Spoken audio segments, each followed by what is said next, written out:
नमस्कार। आज का डीप डाइव हमें ले जा रहा है प्राचीन भारत की गलियों में, जहां हम एक पुराने ग्रंथ के कुछ हिस्सों से राज्य व्यवस्था, युद्ध और न्याय के नियम समझने की कोशिश करेंगे। हाँ, मतलब हमारा मकसद है कि इन पन्नों से वो खास बातें निकालें, वो सोच समझें जो उस जमाने में शासकों और समाज के लिए तय की गई थीं। बिल्कुल। हम देखेंगे कि भाई युद्ध कैसे लड़ना है, दुश्मनों से कैसा बर्ताव करना है, और हाँ, न्याय कैसे होता था, सजा देने के पीछे क्या सोच थी। तो चलिए शुरू करते हैं। हाँ, शायद युद्ध नीति से। हाँ, जरूर। इसमें देखिए, एक दिलचस्प बात यह है कि कहा गया है कि दुश्मन को जीतने के लिए कभी कभी छिपना भी ठीक है। अच्छा। मतलब सिर्फ बहादुरी नहीं। नहीं, मतलब मूर्खता से जान गंवाने से बचना, ये एक तरह से प्रैक्टिकल सलाह है। लेकिन साथ ही नैतिकता का भी ध्यान रखा गया है ना? बिल्कुल। साफ लिखा है कि किन लोगों पर हथियार नहीं उठाना है, जैसे जो लोग सिर्फ युद्ध देख रहे हैं, या निहत्थे हैं, या हाथ जोड़कर शरण मांग रहे हैं, हाँ, या फिर सोए हुए, बेहोश, डरे हुए, यहां तक कि भागते हुए दुश्मन पर भी वार करने की मनाही है। सही कहा।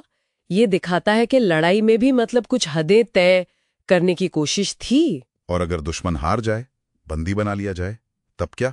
उसके लिए भी देखिए बड़े विस्तार से नियम हैं। अगर बंदी अच्छे स्वभाव के हैं तो उन्हें ठीक से रखना, खाना कपड़ा देना, घायलों का इलाज करना। और उन्हें तंग करना या दुख देना मना था? हाँ, बिल्कुल मना था। और खास तौर पर औरतों, बच्चों, बूढ़ों या घायलों पर तो हाथ उठाने की सख्त मनाही थी, बल्कि उनकी देखभाल की जिम्मेदारी लेने तक की बात है।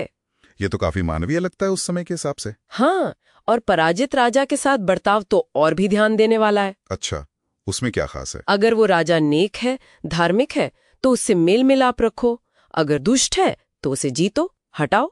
हटाओ मतलब जीतो, और फिर चाहो तो उसी के खानदान के किसी लायक व्यक्ति को राजा बना दो। बस उससे अपनी न्याय वाली आज्ञा मानने का वचन ले लो।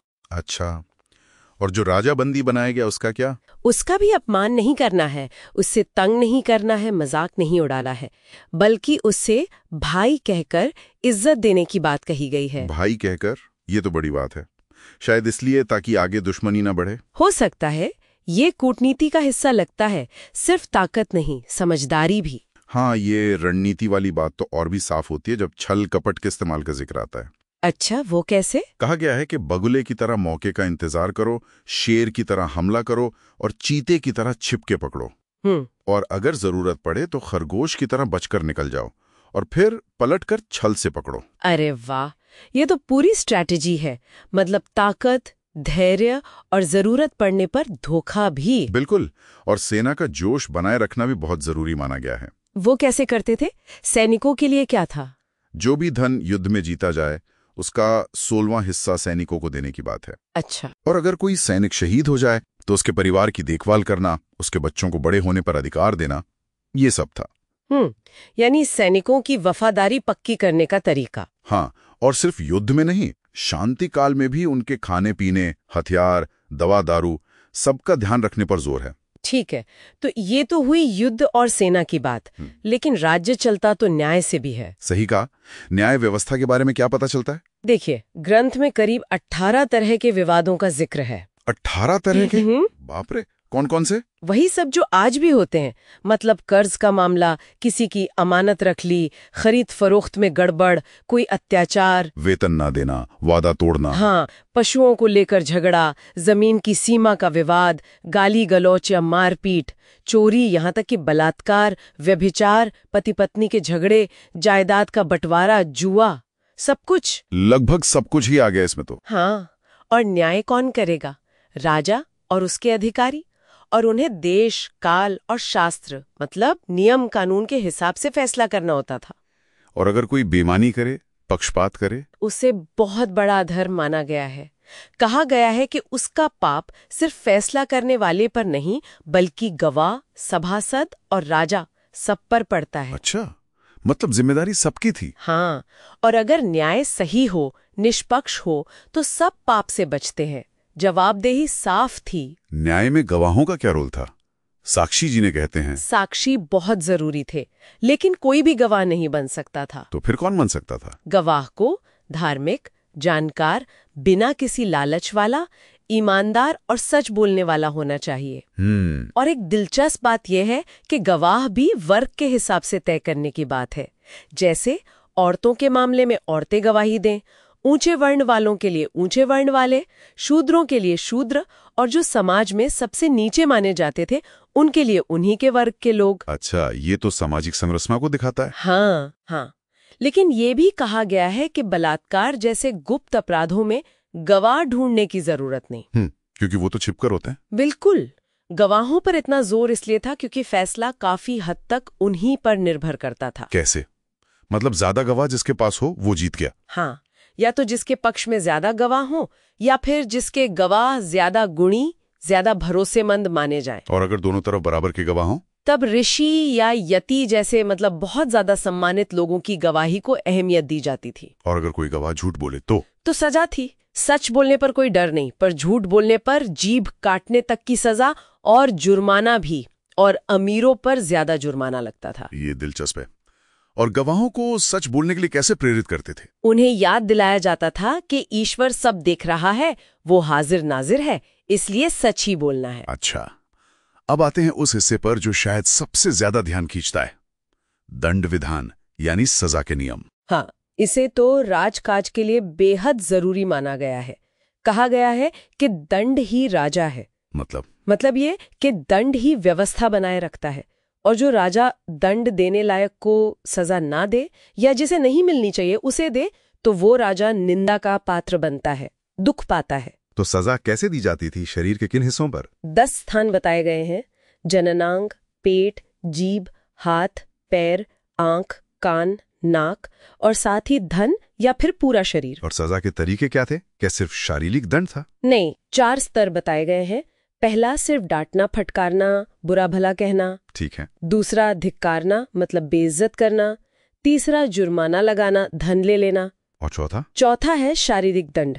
इसमें कोड़े या बेंत मारना भी हो सकता है, और जरूरत पड़ने पर सिर काटना भी। बाप रे, काफी कठोर। हाँ, और अपराध के हिसाब से सजा तय होती थी। जैसे एक नियम था कि चोर ने जिस अंग से चोरी की है वो अंग काट दिया जाए। ओह, लेकिन जो बात मुझे सबसे ज्यादा चौंका रही है वो ये कि सजा पद के हिसाब से तय होती थी। हाँ, ये बहुत ही महत्वपूर्ण सिद्धांत है। मतलब जिसके पास बड़ा पद उसे ज्यादा सजा। ये तो आज के हिसाब से उल्टा लगता है। हाँ बिल्कुल, न्याय की कुर्सी पर कोई भेदभाव नहीं था, चाहे अपराधी राजा का बेटा हो या गुरु या पुरोहित, कोई रियायत नहीं। और पद बड़ा तो सजा ज्यादा। हाँ, जिसके पास जितनी ज्यादा शक्ति, जितनी ज्यादा जिम्मेदारी, अपराध करने पर उसे उतनी ही ज्यादा सजा। एक उदाहरण दिया गया है कि जिस अपराध के लिए आम आदमी पर शायद 1 पैसा जुर्माना हो, उसी के लिए राजा पर 1000 गुना। 1000 गुना? हाँ, और मंत्री पर 800 गुना, छोटे अधिकारी पर भी कम से कम 8 गुना। ये दिखाता है कि सत्ता के साथ जवाबदेही कितनी ज्यादा थी। ये तो सोचने वाली बात है। लेकिन कुछ अपराधों की सजाएं तो बहुत ही भयानक बताई गई हैं। हाँ, जैसे बलात्कारी या डाकुओं को तो तुरंत और शायद बहुत कठोर सजा देने की बात है। और व्यभिचार के लिए? उसके लिए तो और भी भयानक जिक्र है। जैसे अगर कोई स्त्री अपने ऊंचे कुल खानदान के घमंड में व्यभिचार करे तो उसे कुत्तों से नुचवाकर मरवाने तक की बात है। हे भगवान। और अगर कोई पुरुष अपनी पत्नी को छोड़कर पराई स्त्री या वेश्या के पास जाए तो उसे तपते हुए लोहे के पलंग पर जला देने की सजा बताई गई है। ये तो बहुत ही क्रूर लगता है आज के समय से। इसके पीछे क्या सोच रही होगी? तर्क ये दिया गया है कि अगर एक को इतनी भयानक सजा मिलेगी तो बाकी लोग डरेंगे और ऐसे बुरे काम करने से बचेंगे। अगर सजा हल्की होगी तो दुष्टता बढ़ेगी। ये उस समय की समाज पर नियंत्रण रखने की एक बहुत कठोर सोच को दिखाता है। जाहिर है आज के मांडन से बहुत अलग है। अच्छा, इन सब के अलावा क्या राजा की दिनचर्या या कुछ और सामाजिक नियमों का भी जिक्र है? हाँ है। राजा को सुबह जल्दी उठना, पूजा पाठ करना, विद्वानों का आदर करना, फिर प्रजा से मिलना, मंत्रियों से गुप्त सलाह मशवरा करना, फिर कसरत, नहाना, खाना, ये सब बताया गया है। और समाज के लिए? सामाजिक नियमों में जैसे कम उम्र में शादी न करने की सलाह है, शादी आपसी खुशी से युवावस्था में हो, ब्रह्मचर्य पर जोर है, और व्यभिचार और एक से ज्यादा शादी करने को रोकने की बात है। और व्यापार वगैरह के बारे में कुछ? हाँ, जैसे नदी या समुद्र के रास्ते व्यापार पर टैक्स लगाने की बात है, दूरी के हिसाब से। और जो लोग विदेश जाते हैं उन नागरिकों की सुरक्षा का जिम्मा भी राजा का है। आखिर में राजा के लिए एक प्रार्थना भी है। हाँ, कि परमात्मा उसे सही न्याय करने की ताकत दे, उसे राज्याधिकारी बनाए रखे, ताकि वो सत्य और न्याय से काम कर सके। तो कुल मिला के ये नियम सिर्फ ताकत या लड़ाई जीतने के बारे में नहीं थे। नहीं, बिल्कुल नहीं। ये न्याय समाज को कैसे चलाना है और हर व्यक्ति का क्या आचरण होना चाहिए, इन सब के बीच एक गहरा रिश्ता दिखाते हैं। दंड चाहे कितना भी कठोर लगे या पद के साथ जिम्मेदारी का बढ़ना हो, ये सब दिखाता है कि व्यवस्था बनाए रखने के लिए हर स्तर पर जवाबदेही तय करने की कोशिश थी। बिल्कुल। और ये सोचना भी दिलचस्प है कि आज के समय में शासन और न्याय के इन हजारों साल पुराने सिद्धांतों में से कौन सी बातें हमें अब भी सोचने पर मजबूर करती हैं और कौन सी सिर्फ उस दौर की मान्यताओं का आईना बनकर रह गई हैं। हाँ, ये सवाल वाकई एक और गहरे मंथन का विषय हो सकता है।